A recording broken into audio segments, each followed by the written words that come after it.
Hello everybody and welcome back to another reveal breakdown video, and today we're going to be taking a look at the May character card update that we've been long awaiting since they, I believe, mentioned it at Adepticon. And yeah, there are 17 pages to this document. As you can see, the first one is all tactics cards, the remaining 16 are characters. And yeah, we're going to go through them step by step. I'll give my thoughts. I have already looked through the list this time. I know usually I try to go into these blind, but at time of recording, this came out like an hour and a half, 2 hours ago, and I wasn't going to be able to hold off that long. So yeah, it's probably a good thing because for character changes and things, this way I'll be able to be a little bit more informed on what actually changed. So starting out, they did give us 5 tactics cards near here. So as far as we can tell, there's only a couple actual changes on these cards. For the most part, they were just kind of cleaning up wordings and things like that. So the first one is with Mutant Traitor here. This one now can only do 1 damage to you no matter how many times you get the double wild. So that is a thing. It does make the card better, but overall it's probably not changing things all that much. And then there was one other change made as well. And that change is just on Vapors of Valtor here, where it specifies that Doctor Strange is the one re-rolling the attacker's dice now. So that is a thing. The rest of them, as far as we can tell, are just kind of wording cleanups and things like that. There might be small changes here and there, but for the most part, nothing too drastic, which is a little disappointing, admittedly, seeing as all 5 of these cards are cards that weren't really seeing that much play before, so would have been nice to see them get a little bit more of a buff. Maybe this helps out Mutant Traitor, we'll see. Bishop did also receive an update, and of course we've known for a while Gambit was getting an update, and Gambit is certainly quite good now, so that is very much a thing. Scrolling down a little bit, and I'll go ahead and zoom in here for you guys, we get to the first character that was updated, and that is Bullseye. So the change they made to Bullseye, we knew something was coming, and they've dropped him down to a range 3 on the throwing knife here. However, I'm pretty sure Pincushion didn't ignore cover before, so they have buffed up his spender a little bit to make up for what they did to his builder here. But yeah, I think it's interesting. I was definitely in the boat. Oh no, I think he might have always been like that. Yeah, no, he's always been like that. Never mind. I'm just dumb. It is just a pure nerf. They did just nerf his throwing knife a little bit here. And yeah, I don't know how I feel about that. Personally, for me, I wasn't really seeing a crazy amount of Bullseye. I don't know if it's just my local meta or the people specifically I'm playing against, but I was only really seeing him in Criminal Syndicate, and now I'm looking at my own Criminal Syndicate list, and I'm not sure if I'm running him anymore, so I don't know how badly he needed the nerf. I think if you go back like a year and a half, 2 years, he was definitely dominating, but lately he hasn't really seemed to be doing that. Maybe that's just me. Let me know what you guys think. But as it is, him going down to range 3, I don't know if I'm still playing him. So it's kind of a bit of a sour taste left with that nerf. So we'll see where things shake out for him. But as far as I can tell, that is the only thing they've changed on him. I was wrong about the pincushion thing because he always had that. So that is a thing. The next character they updated here is probably one of the most exciting ones that they touched here, and that is the original Doctor Strange. Was very much hoping to see some changes on him here. So let's see what they've done with him. First things first is they have given his bolts of bedevilment here a shield pierce. So that's pretty good. That's going to make it hit a little bit harder, and of course make that trigger on damage to push the target character any direction small a little bit more consistent. Suddenly I think this is a really good attack. So yeah, that's the first thing they changed. The spender for the most part looks the same to me, but then we get to Judgment of the Vishanti, which is his leadership for defenders, and we've been very much hoping to see a change for this because running him as a leader feels like it should be a viable option, and before it definitely wasn't. So here we have once per turn after an attack made by an allied character is resolved, instantly we see they've changed the timing if that attack dealt damage or the target character has a threat of 5 or more. Interesting to see there. The attacking character may use this leadership ability. If they do, the target character gains the Hex condition.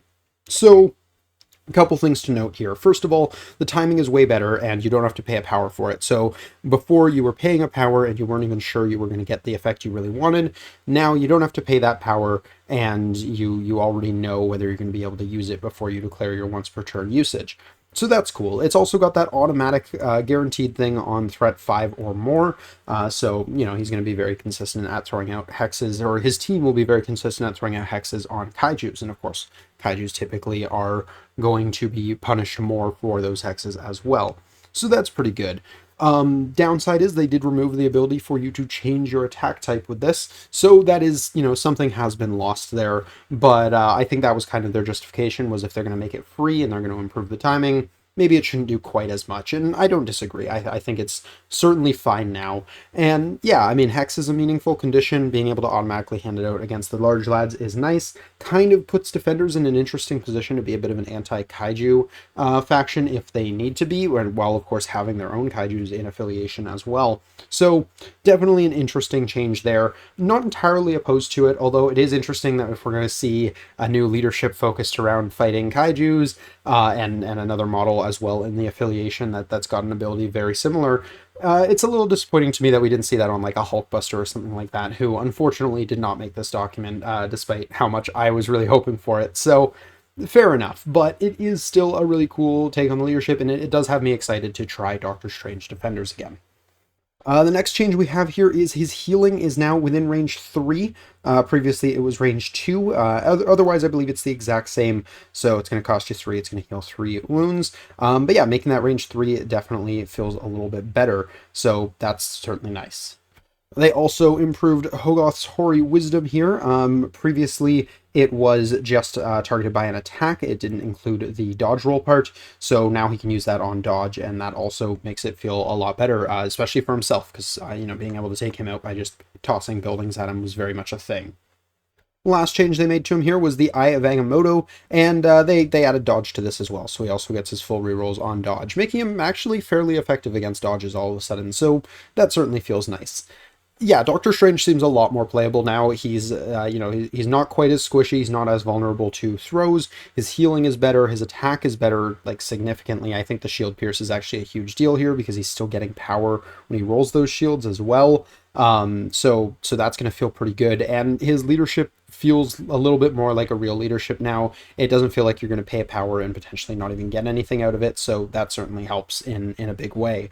And then, of course, going over to his flip side, they did give him 1 extra point of stamina here as well, which I think is going to help in a big way as well. So yeah, I think Strange 1 is possibly the biggest winner out of this update wave, although there is another model that also won in a big way. That model is, of course, Clea. Alrighty, so where do we even start on the changes with Clea? So first things first, I mean, they bumped her up to 6 stamina, and then on the flip side, I believe she's still a 5. So she's a 6/5 now instead of a 5/5. Cool, that's a start, but clearly that wasn't her main issue. So her Demon Claws here, range 3, 4 dicer. This hasn't changed at all, still a Wild Bleed, still the exact same. We move on to the Icy Tendrils. This one also hasn't changed, so her attack profile is... Oh, sorry, I'm wrong about that. This one has slightly changed. The Stagger is a little bit better now. You don't need the shield in there anymore. It used to be a 4-symbol trigger. That definitely makes that feel a little bit better. It's still not going to be the most consistent on only 6 dice, but that definitely helps. So when we get into her superpowers, where things really start to change, we get Descendant of the Faultine. So previously you roll 5 dice for each skull rolled, you suffer a damage, and it led to her kind of having the nickname Kill Herself Clea, because she could roll 5 skulls and just instantly poof. Now they have changed it where she's going to gain 3 power still, and it is still an action. However, then she's going to roll 5 dice, and if any of them are skulls, she's going to take 2 damage instead of 1 damage for each skull. So it's a lot more consistent now. You don't have to worry about basically dazing your own character. You know exactly what's going to happen. You know, you're probably going to take 2 damage. You might get lucky and not. And yeah, I think that feels a lot better. Next, we move to Oster's Mighty Hand, and as far as I can tell, this one hasn't changed at all. They've started using the size symbol instead of the word, but otherwise still within range 3, and it's still size 2 being thrown small in any direction. So yeah, that all works out. We move to Vapors of Dormammu, and this one has been changed slightly. It's just been bumped up to being a range 4 on the character that you're choosing to place, and then they're still placing within range 2, and it still costs 3 power. But yeah, that's pretty good. I mean, she can start out the game pop that action to give her that extra 3 power, and then move one of your teammates up before moving on to a point herself, and still having 1 power left over to be able to pick up an objective or flip a point or something like that. So yeah, that's definitely nice. The range 4 bubble is going to be appreciated for sure. Next, she has an entirely new superpower here, the Talons of Farala. This is a 3-cost reactive. When this character or another allied character within range 4 of this character makes an attack during the create attack dice pool step, this character may use this superpower. The attacker adds 2 dice to the attack roll if the attack deals damage and the defender has a threat of 5 or more. Note that it's an and this time. After the attack is resolved, the defender gains the Judgment special condition. Yay, more ways to hand out Judgment. This super can be used only once per turn. And yeah, this is interesting. They're definitely pushing towards defenders maybe being our anti-kaiju faction, which is really, really unique, I think. Because, you know, obviously we have Clea and then we have Doctor Strange's leadership now. So yeah, it's definitely an interesting direction to go with that. I think this is a neat power. I mean, being able to add 2 dice for 3, but then you have that extra upside, which is why it's more expensive than most things that add 2 dice. Feels pretty good. And yeah, this is just a good superpower. She is still going to be a little bit on the power hungry side, even with Descendant of the Faultine. Obviously, that comes with a downside, and it's going to take an action. And she's only got a gainer outside of that. So if she wants to do the things that she's, you know, trying to do, she is going to be a little power starved. But at least now she really feels like she has a big toolbox of different things she can do. And I think she's going to lead to a lot of interesting decision points on the table. So yeah, definitely more excited about Clea now, and hopefully she'll be able to start seeing some play. Next, we move on to Strange Supreme here, and Strange Supreme has received the same change as original Strange when it comes to his Eye of Agamotto here, allowing him to reroll his dodge dice as well. As far as I can tell, that is the only change they've made to Mr. Strange here, although I am going to go back real quick and mention one other change they made to Clea. It currently doesn't matter for anything, but they did specify her name as Clea Strange, so that is something to acknowledge going forward. After Strange Supreme, we have Cosmic Ghost Rider. Now, Cosmic Ghost Rider didn't actually receive any changes in this update. This is the exact same as before, but we didn't have him in proper print and play format yet, so that's why he's been included here. A little disappointing that one of the cards used was just for that, but fair enough. Scrolling down a little bit more, we reach X-23, which is definitely an interesting one. We knew Weapon X needed some changes, and X-23 got a bit of a side grade. And in that, I mean, they removed the Adamantium Skeleton superpower. So that was a passive that said, when determining if the character can be thrown by an effect or special rule, or when it's colliding with another character, it counts as a size 3. So that's a side grade because it means more characters can throw her, which obviously isn't great, but when she gets thrown into your allies, she's not hurting them as badly, so there's some give and take there. It's definitely a weird decision. I don't think that was anyone's issue with her in any way. When I saw her on this document, I was expecting, if anything, she probably would have seen a nerf, because for a long time she's been considered one of the best 3s in the game. But then that also doesn't make sense because Weapon X is doing really poorly right now. So interesting inclusion in the document. As far as I can tell, that's the only change they've made to her, but if you guys notice anything else that's different, definitely let me know. Very interesting inclusion here, right alongside CGR is kind of one of those, like, why did you bother with this one? That's interesting. And here we move on to another character that didn't really change all that much. We have Angela, and oh, actually this is something that changed on X-23 as well, so this is worth mentioning. With Frenzy as well as Angela's Angelic Assassin, they have changed the timing of this ever so slightly.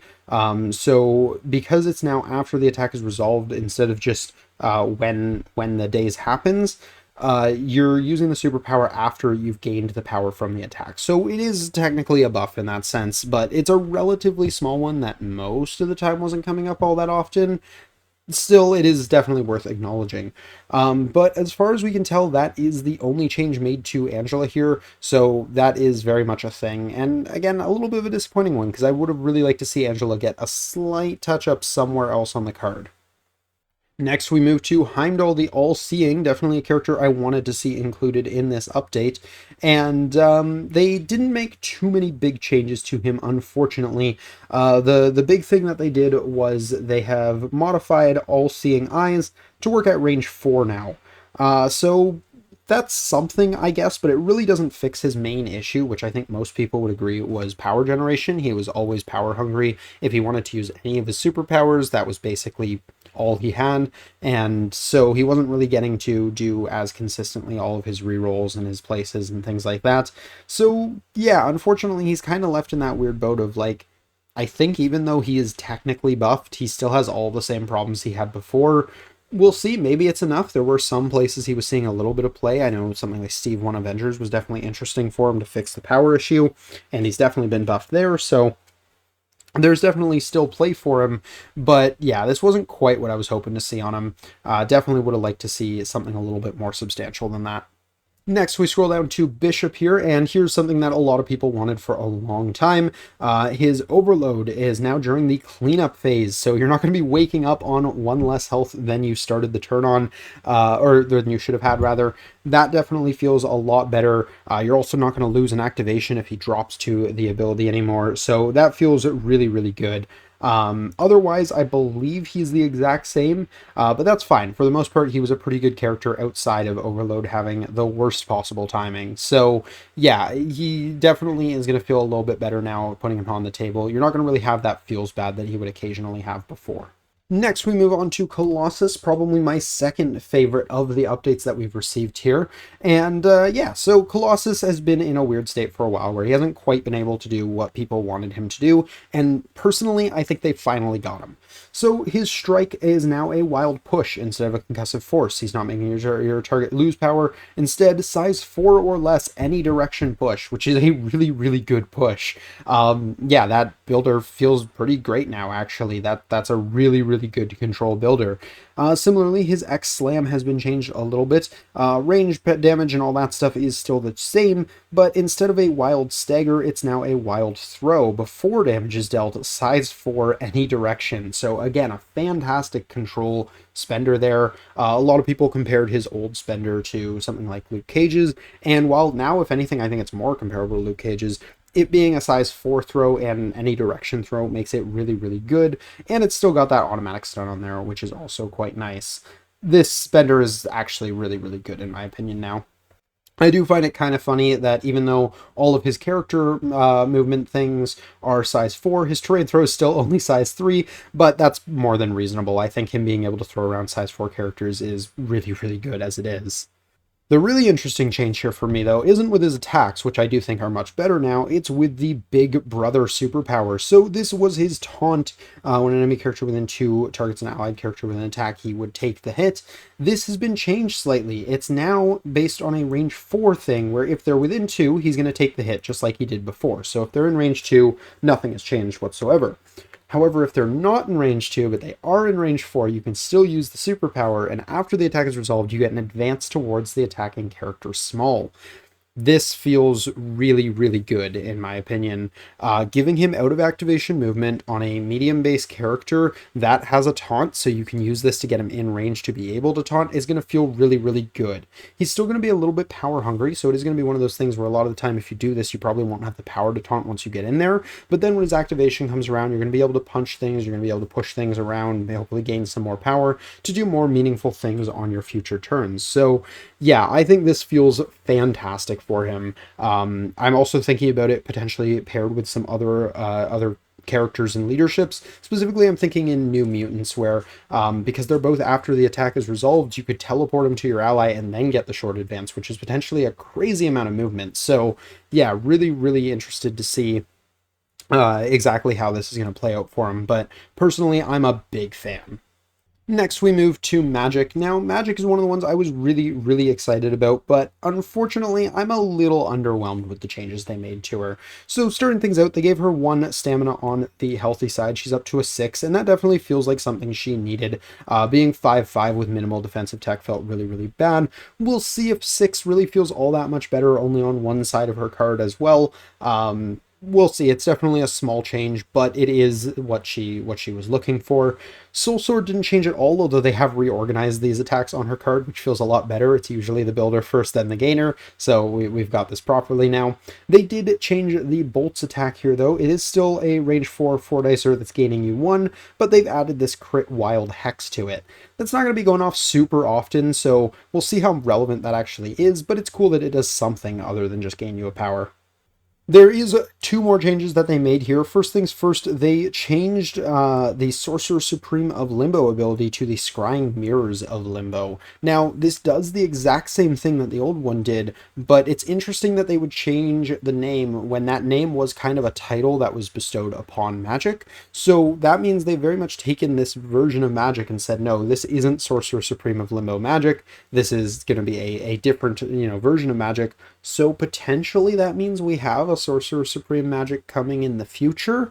Could be a little bit of foreshadowing there. Definitely one of those updates they kind of just stealth dropped in there. So yeah, one of my locals was theorizing that means we got the Sorcerer Supreme of Limbo magic coming in the near future, and I sincerely hope he's correct, because that sounds like it would be awesome, and I still really want to see a magic that has more interesting things going on, because while they have buffed magic and made her a little bit better, I still think overall she's got a relatively boring card, unfortunately. The other thing they added here was the immunity to Incinerate, so yeah, that's nice for her. Again, helps her a little bit on the defensive side. She's not going to be quite as squishy. I still think she's definitely leaning towards the squishy side unless your opponent's attacking Mystics, so we'll see if this really helps her that much. But yeah, I'm still glad to see she got a buff, even though I don't quite think they did enough here. Next, we move to Nightcrawler, and as far as I can tell, there's only 2 changes made to Nightcrawler here. The first one is that in order to give out the stun on his teleporting strike attack, he now has to deal damage, whereas before it was a guaranteed stun if you were not within 2 of the defender, so that definitely feels a little bit better. The guaranteed stun was very, very strong. The other thing here is Invisible in Shadow. Now specifically gives him the stealth superpower, whereas before it just said the same text that stealth has, and that is somewhat relevant because there are a handful of tactics cards and or abilities in the game that have the ability to ignore stealth, so that can now ignore his defensive tech, whereas it wouldn't have been able to previously. Very, very few things where that's going to actually be relevant, but it is a change that's worth acknowledging. Next, we get to Agent Venom, and there's only one change as far as I can tell on him, and that is to Project Rebirth 2.0, which now says this character immediately makes a shake action. Previously, this just removed one of your conditions. Now, I know you're probably thinking those are basically the same thing. There is a slight difference, that just being there are a handful of things in the game that specifically say you cannot remove conditions with a shake action, like specific conditions. I'm thinking something along the lines of what Crystal and Scarlet Witch do. I think at least one of them specifies shake actions. And yeah, it's Crystal says enemy characters performing a shake action within 3 of this character cannot remove specific conditions. So that means he now gets shut off by that, which he didn't before.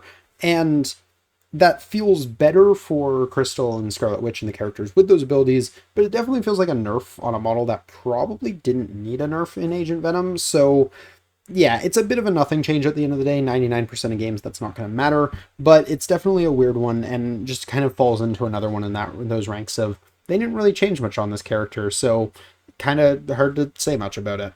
Here we get Gambit, and yeah, Gambit obviously saw some pretty big changes. Most people are already aware of what changed on him, but for those who are not aware, we'll go ahead and run through it. So first things first, Kinetic Ace was changed to being an energy attack. It's down to 4 dice, however, it is still a builder, and it's still got that wild explosive on it. So at first this looks like it's mostly nerfed, but we're going to get there. 52 card pickup changed to having a double wild stun, whereas previously it had the wild flurry of cards where your wilds count as 2.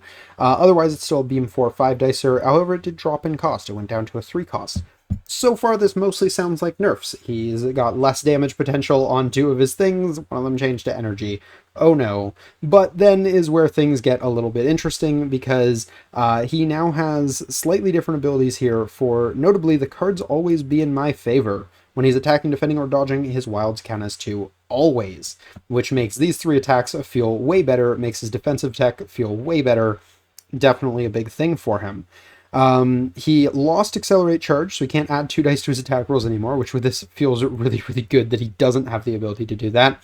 But a little something extra is still here to just be able to very, very consistently get those wilds that now count as 2, making his, average floor for damage really, really good. It's very, very consistent to get at least 2 or 3 successes with him now, which feels really good. And then, of course, his spike potential is insane. He also has the enhanced agility superpower here, which is, I believe, slightly different, although maybe the exact same. No, it is slightly different. They made it advance small instead of advance away small, so it gives him a little bit more freedom of mobility here. As far as I can tell, I'm not someone who's been playing Gambit, but a lot of the people who have been trying out this new version of Gambit are way happier with him, so I'm glad for those people. I know a lot of people have been wanting to put him on the table for a long time. Personally, he's not the type of direction that I like to go with characters. Characters that care about wilds and things like that usually don't work out too well for me, and I end up getting very frustrated with them, but I'm glad people are seeing success with him. Next, we get into the second 2-threat that was changed, and that is Toad. They've balanced out his health a little bit. They made him 4-4 as opposed to the 5-3 he was before. I think that feels a lot better for people playing against him. The 5 was always really obnoxious, especially with Slippery. It made it really annoying to take him down on his healthy side, and sure, once you flip him, you usually were able to take him out of the game very, very consistently on his injured side, but now I think he's going to be a little less obnoxious as an early grabber. The other thing they changed is his Tongue Lash. This is now a wild poison, whereas previously it had the ability to push you around. This is a pretty big change for him. I mean, it's not that poison is a bad condition necessarily, but the wild push was really, really impactful, and it was a before damage push too, so in the off chance Toad was dazing your model, he was still getting to push them out of position. It was kind of obnoxious for a 2-threat that was already doing a lot for the objective game, so personally, I'm very, very glad to see that change. Spit Acid didn't change at all. Finders Keepers, as far as I can tell, is the same, and actually basically everything else on his card is pretty much the same.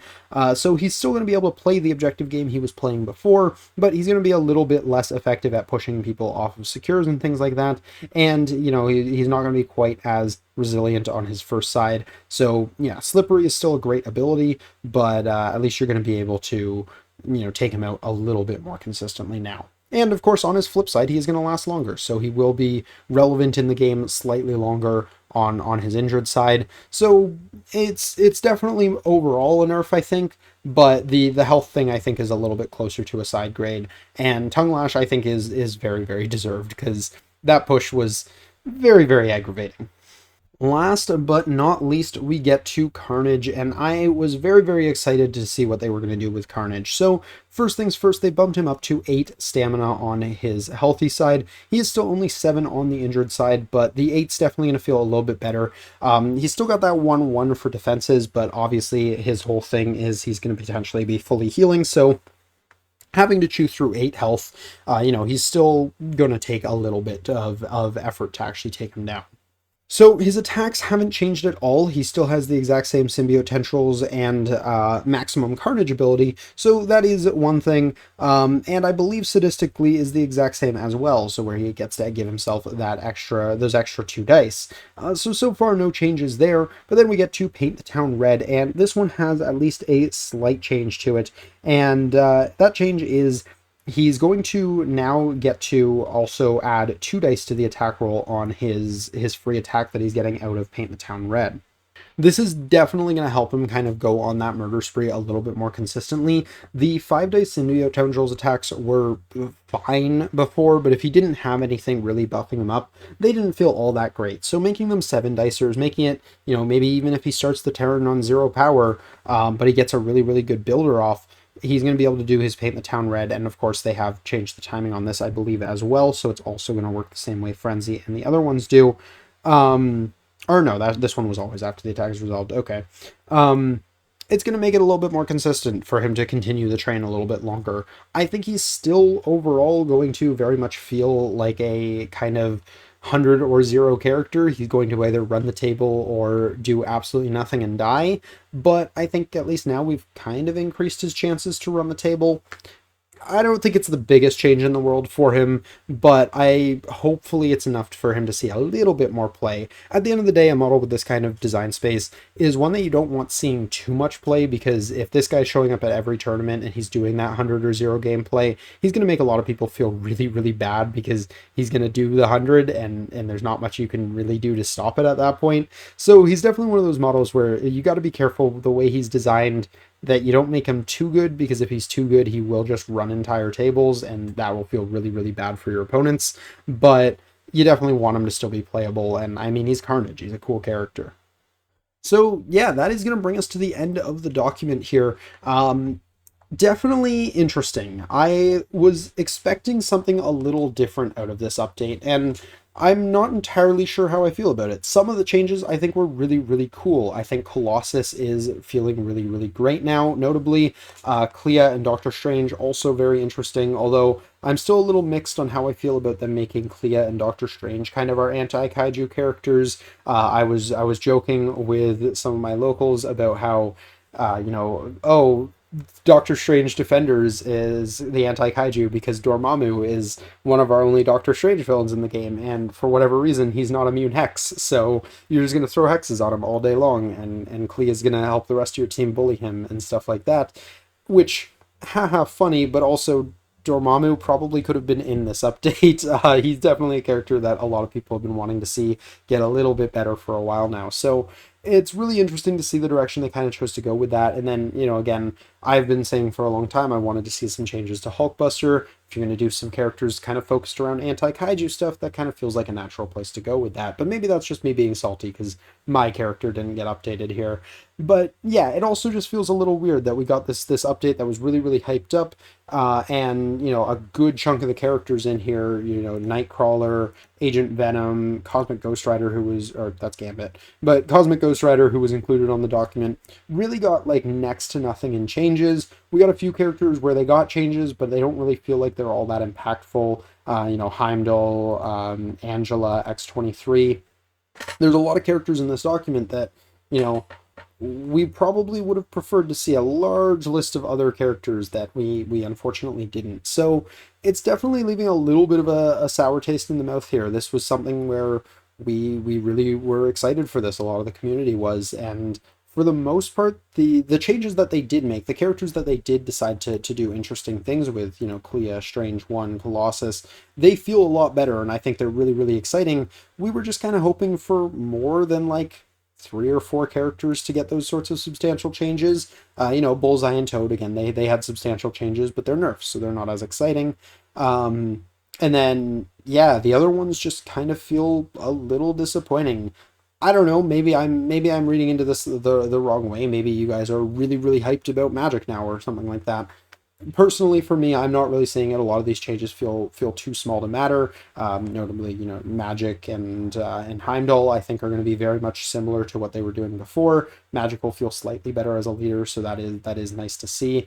But yeah, they definitely went about this in an interesting way, especially with, putting 5 tactics cards at the front here, getting you really excited to see, like, here's 5 cards that don't really see play, and then seeing that they really didn't make that much in the way of changes to these cards, so they also don't feel great for that. I don't know. It's a weird one.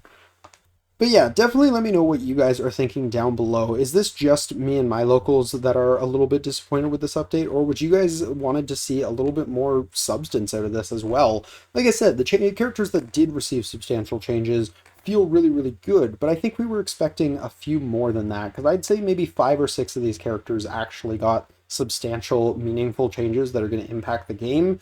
So, out of 17, that's a bit of a miss, and I don't know. It's feeling a little downing after the last few days where we've been really, really hyped for this update. We saw the Shatterpoint one come out a week or so ago, or not even earlier this week, and it's completely shaking up that game. There's huge changes affecting the entire meta, and tons of characters that weren't seeing play or are playable again. So it was kind of something we really wanted to see, something similar for MCP, and unfortunately, it just doesn't feel like we got that. But I don't know, maybe I'm whining over nothing and you guys are going to tell me this is a fantastic update. I definitely hope that's the case. I hope the community is excited about this. Definitely let me know what you guys think down below. Do you guys think they did a good job with these changes? Are there any characters you would have liked to see included that weren't? Any changes you think they should have went a different direction in? Always very curious to hear what you guys think. But that is going to do it for my reveal breakdown here. So I hope you guys have enjoyed this video. If you did, please do drop a like down below. Subscribe if you're new to the channel. We cover all sorts of MCP news like this whenever it comes out. We also do battle reports on MCP and a handful of other games. So if you're interested in any of that sort of thing, feel free to jump on in. But that's going to do it for now. So until next time, have a great day, everybody. Peace.